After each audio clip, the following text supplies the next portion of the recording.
The Mesa Chamber of Commerce Inside Business Podcast brings you a unique view of Mesa through its vibrant business community and the subjects that are important. The podcast is produced in the Mesa Chamber of Commerce Media Studio, sponsored by the University of Phoenix.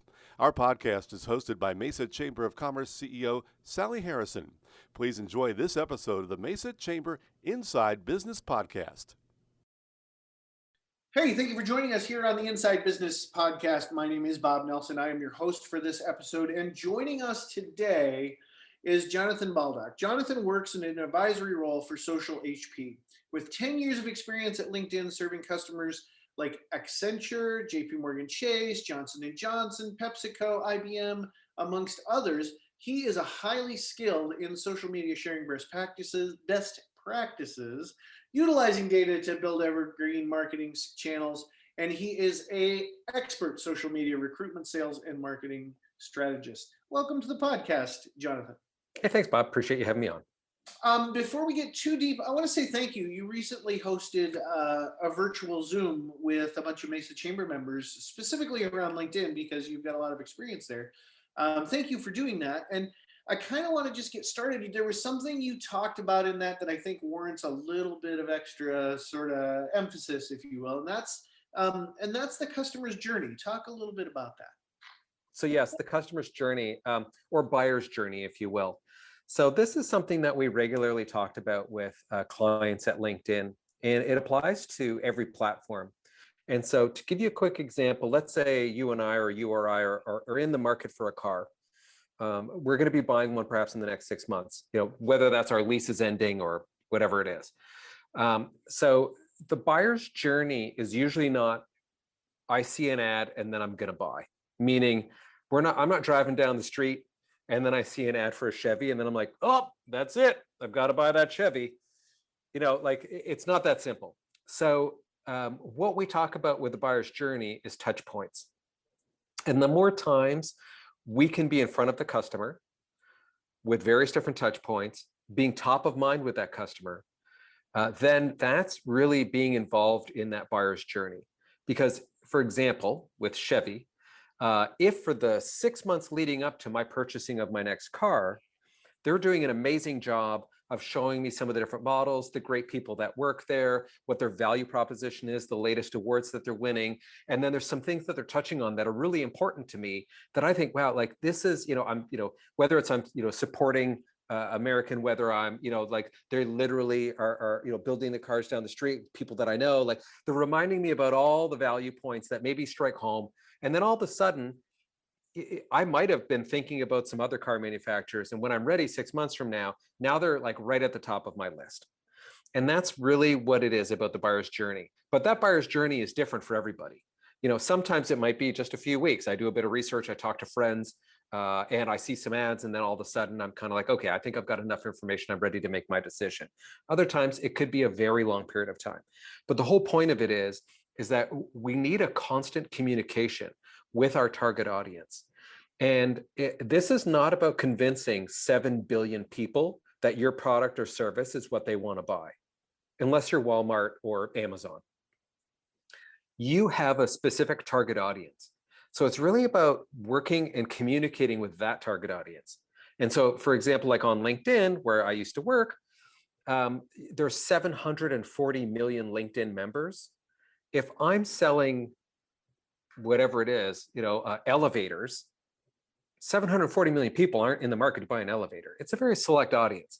So I need to be targeted, but I do need to be in front of those people, and I need to be in front of them regularly. And that's when we talk about the buyer's journey. It's about being top of mind, and it's about really kind of keeping that open or ongoing dialogue with those customers, whether it's just delivering helpful information all the way through to here's what we sell and we'd love for you to buy it. So it really is super deep. It's deeper than just throwing your buy link into a social media post and just throwing it out there and expecting everybody to be like, oh, click buy. Right.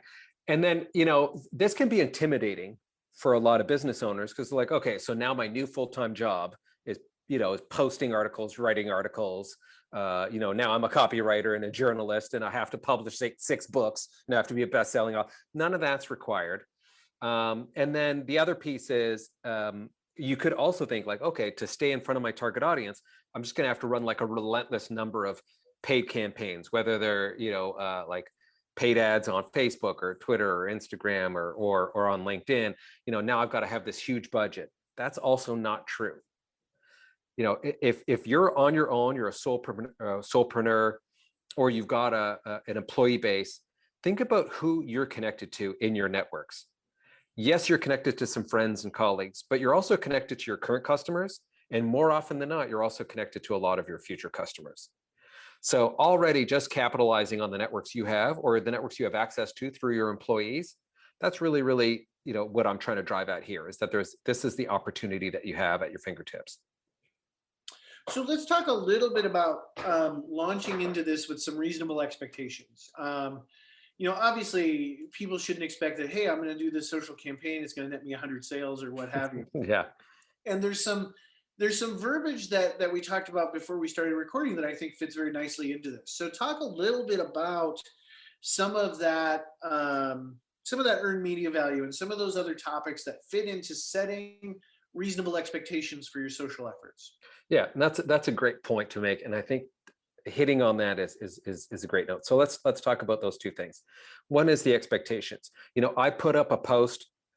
It's, it might be about our company or a product or service, or perhaps it's a thoughtful article that like adds value to people's networks. Like, the top 5 ways, I could be a better leader. And then a bunch of people comment like, oh, thanks, Jonathan. Really appreciate you sharing that out. And then I immediately go and look at my bank account and go, it hasn't changed. How come I'm not making sales? Oops. Well, you're persuading, you're selling the thoughts and minds, right? This is about winning the hearts and minds of the audience. And so, it would be lovely that I can write one article, or I can just grab a story and share it. And then everybody goes, wow, that Jonathan's such a good guy. Okay, I'm going to buy everything from him. If it was that simple, everyone would be doing it and everyone would be just overcome with how much, how like they wouldn't be able to keep up with what they're selling. As we sort of highlighted in the first note, it's a buyer's journey. You just need to be present throughout that buyer's journey. So that way, when they're ready to make a decision, you're at the table. You're in the top 3, you're in that decision-making process. They want to talk to you. That's what's getting people to the table. And that will translate into sales, but it's not overnight. So then how do we quantify? How do we go like, well, I shared out 27 stories over 6 months and, I don't see it affecting my bank account. Well, all right. If you do a paid campaign, and because I worked at LinkedIn, I'll reference that. So if you do a paid campaign on LinkedIn, very often, so we would do it as a calculation as a cost per click. So you pay for that. You pay like every time somebody clicks on your ad or your paid article. Low average cost per click on LinkedIn is $3 per click. So that's if somebody just clicks on it, if they like it, if they comment on it, if they reshare it, any of those things, you're paying $3 a shot. Some of these campaigns are $20 per click, but let's just take the low end at $3. Well, over 6 months, if I shared 27 articles and I ended up with 300 clicks, that 300 clicks translates into $900 worth of value for my company. So there's a quick example. I don't have to average too many clicks per story to share to get a lot of dollar value for my company. So that $900 worth of value, that means for those engagements, those clicks that I got on that platform, I would have had to go to LinkedIn and say, I want to run a paid campaign. Here's $900. Get me 300 clicks. And then you would have had very similar results. The only difference is $900 didn't leave your pocket. And you've stayed in front of that audience, those people, for that 6 months. So that's a great way to look at it. And that's typically how most major businesses look at it. Like if you go to a company, big ones, they might have millions of engagements. And that could translate into tens, if not hundreds of millions worth of dollars in value. They also, in a lot of cases, spend a similar amount of money on paid campaigns. So why not double up through your networks and through your employees' networks? And that also includes sharing out on your company pages, whether that's a Facebook business page, whether that's your Twitter account, it all adds up. This has been a Mesa Chamber of Commerce Inside Business podcast. You can find all podcast episodes at iTunes, Spotify, or your own favorite podcast website.